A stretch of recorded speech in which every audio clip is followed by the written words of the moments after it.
Welcome to my review of The Spear of Horrendous Iron by Samuel Taylor. This is published by a company named 3x5 Arcana, and I will link their website in the description below. This is an adventure for Shadowdark RPG and OSE or BX Dungeons & Dragons. So the physical book has the stat blocks for Shadowdark. You can go on their website, and they have a complete conversion to OSE. This is a very comprehensive adventure. It comes with a hex map with 7 points of interest, including a complete town and a complete dungeon. So, without further ado, let's jump in and take a look. Okay, so here we are with the Spear of Horrendous Iron. It's a 50-page zine printed with a heavier 65-pound gloss cover and a nice, a decent text, like 65 or 70-pound text. It's in mostly black. It has red, blue, and a little bit of yellow, and we'll talk about that in just a bit. So on their website, they show Arc 1, which is the Shadowdark, and then Arc 2, which is the OSE or Dungeons & Dragons BX. So it comes with the hex map, and I think this is pretty cool. We've talked about this before, where you can basically run this entire campaign just in this small, this is a half page with like a 2-inch hex. There's 7 points of interest here, which does not even include the dungeon. So the dungeon is somewhere in the forest. It's got a nice little introduction. It says it's for Shadowdark characters level 5 and up. I'm not real sure about that. I think it's might be a little easy if you had 4 level 5 characters. That's my opinion. It's got great artwork.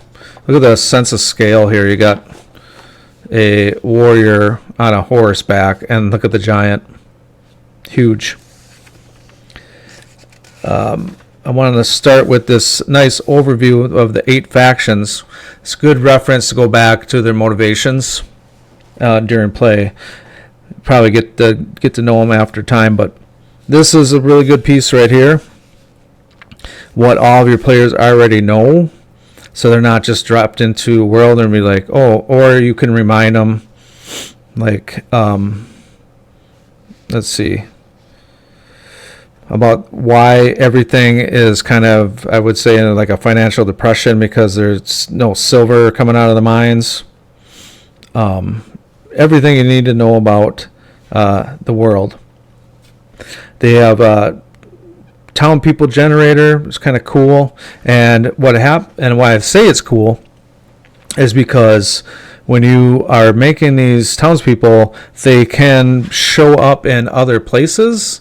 So it's not, you might meet the bartender, could end up being a anarchist, could be a cultist. That's pretty neat, I think, because it's gonna add some elements of surprise that maybe you won't even see coming. The key is good. I don't know, these it's supposed to made to look like just a regular 3x5 index card, and I'll get to that in a bit. Now we have when the I do like it. It's a little bit much. If you go back to the index of cards, there's over 40 cards, so you could have a stack of cards, and if that works for you, I think that'd be great, because you can have you start doing that with your other adventures. You could have a stack of cards for forest encounters or different NPCs. You can throw them away when they die, or they could come back in different adventures if they survived. When the players arrive in the town, you have 5 hooks here. You can get things started, and you won't just hear a rumor while you're sitting in the tavern, because they have a clock, and I really like this.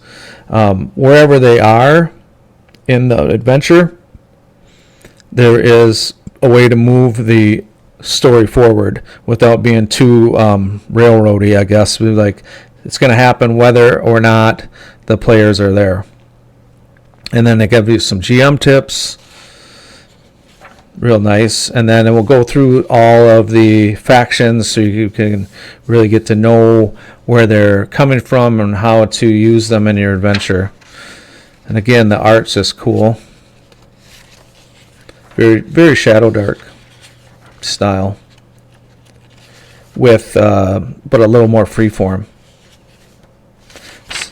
See, we have the dragon here. I mean, 54 hit points. If you have level 5 characters in Shadowdark, they can be fairly strong. I mean, if they're hitting on if they have any kind of magic items, so say they have a D8 sword, D8 plus 2, they're hitting at 6. So that's two. If they all hit and they're hitting average, that's 2 rounds of combat, and the dragon's dead. So I don't know. I would maybe bump them up a little bit. And look how many silver coins, almost 200,000 silver coins. That's a lot of experience points in Shadowdark. But it's everything. Anytime you buy any kind of adventure, it's all negotiable, right? You can make it what fits your table with very little work.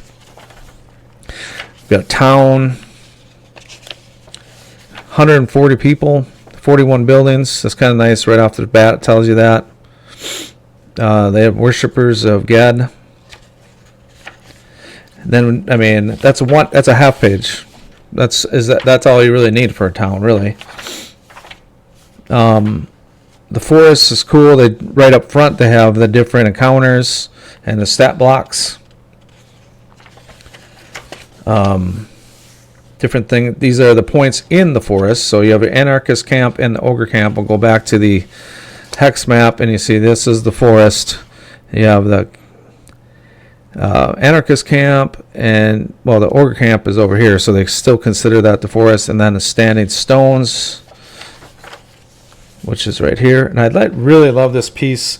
It's supposed to be 5 standing stones preside mutely over a secret shady dell, but in my imagination I kind of see like some kind of stone giant, mostly buried in the earth. That'd be cool if he it says the hills are old.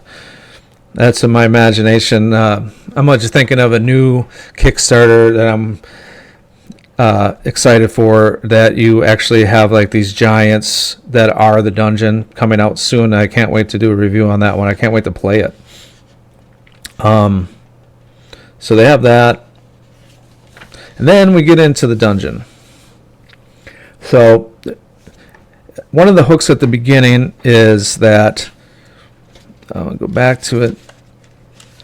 Hilda, a soul surviving knight of a dragon slaying party, bloody and shook. She trades a map of the dungeon for a horse so she can get out of town.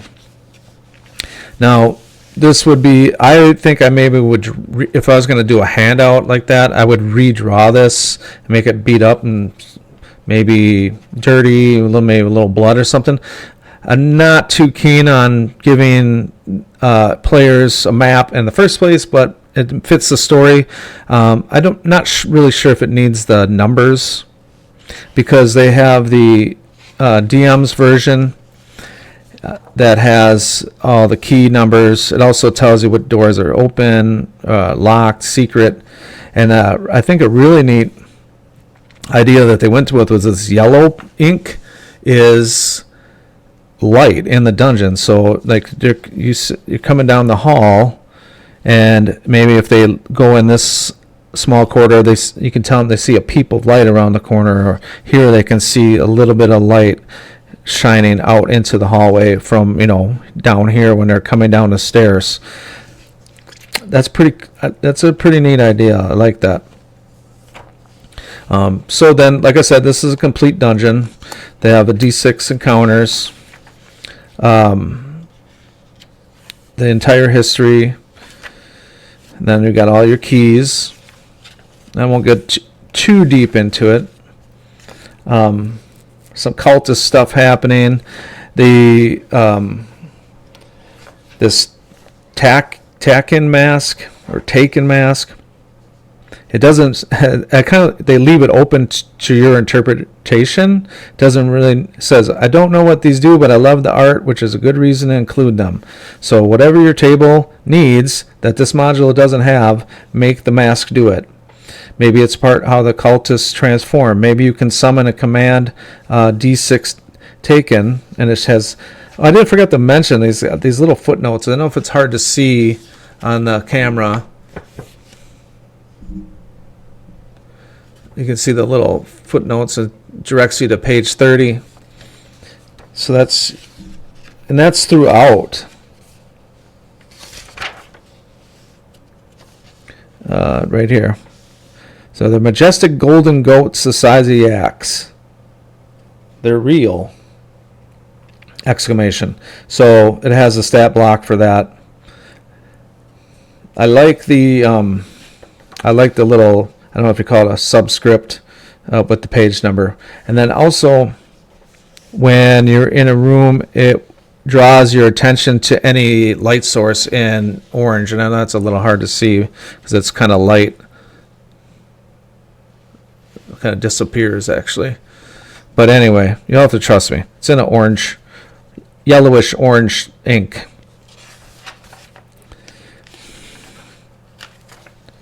And then the final dragon. And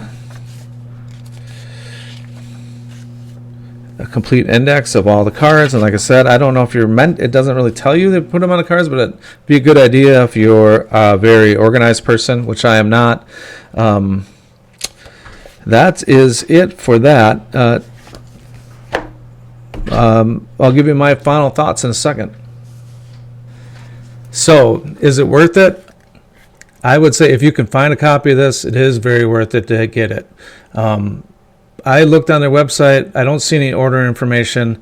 This Kickstarter ended at the end of February with 184 backers. So, I'm not even sure. Samuel, if you see this, let us know in the comments where we can get a copy. This is a very well put together, well thought out module, if you want to call it that. It's a masterclass in how to design an adventure. I really liked some of the, I like to design so that it's a slice of life and then the characters interject themselves. The addition of the clocks is great because they're not just set into a world. There's actually set into a world that things are happening. And that is something you should think about when you're designing your own adventures. So that's all I got. Leave me a like and subscribe and leave a comment if you want to try out the Spear of Horrendous Iron.